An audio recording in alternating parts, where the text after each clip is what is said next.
Linguistic markers in false, opinionated, and verified news headlines and social media posts. Group members Jennifer, Nicole, Shelly, and Rochelle. Can you tell the difference between fact, opinion, and misinformation simply from how it's written? This is the question motivating our project, exploring linguistic markers of misinformation in social media posts and news headlines.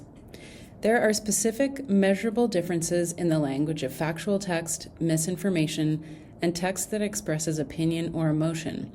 We chose to annotate adjectives, hedging words, exclamation marks, all caps, and profanity. These features reveal patterns, and they tell the author's underlying story. Authors create texts with these language patterns, whether deliberately or not, to evoke a response in the reader. Why does this matter? It's about whether we can trust what we read. A functioning democratic society relies on our ability to discern facts from misinformation while still allowing people to freely express opinions and emotions. Now for the details. On to Xiaoli with our data sources. We use the Hugging Face Twitter misinformation dataset, labeled with 0 for factual content and 1 for misinformation. It's a compilation of 4 types of data. 1. Fake and real news articles. 2. Tweets using disaster words and whether they were about disasters or something like, "My phone blew up." 3. Tweets on real-life disaster events where all were labeled as factual. 4.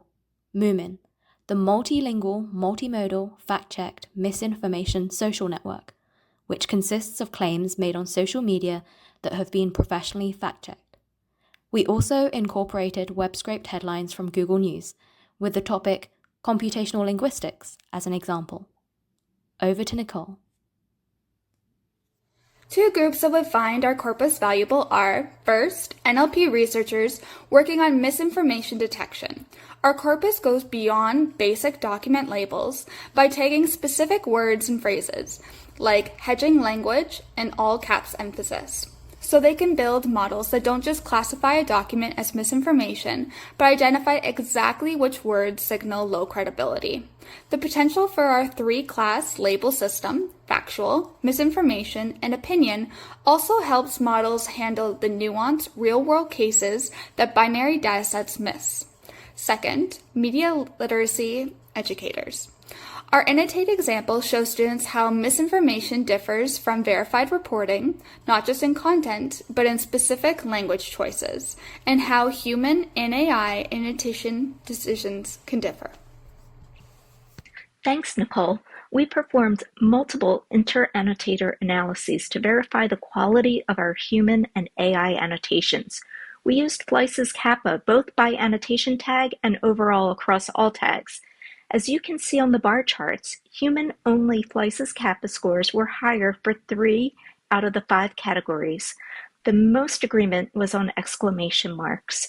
The least agreement was on profanity for the human-only group, and adjectives for the AI and human annotators. Furthermore, the overall human-only Fleiss's kappa score is 0.739, which indicates substantial agreement, while the human plus AI Fleiss's kappa score is 0.575, indicating moderate agreement. We will end our presentation with an image of results from a linguistic misinformation marker search. In addition to text and associated tags, results include a tag distribution visual. Thank you.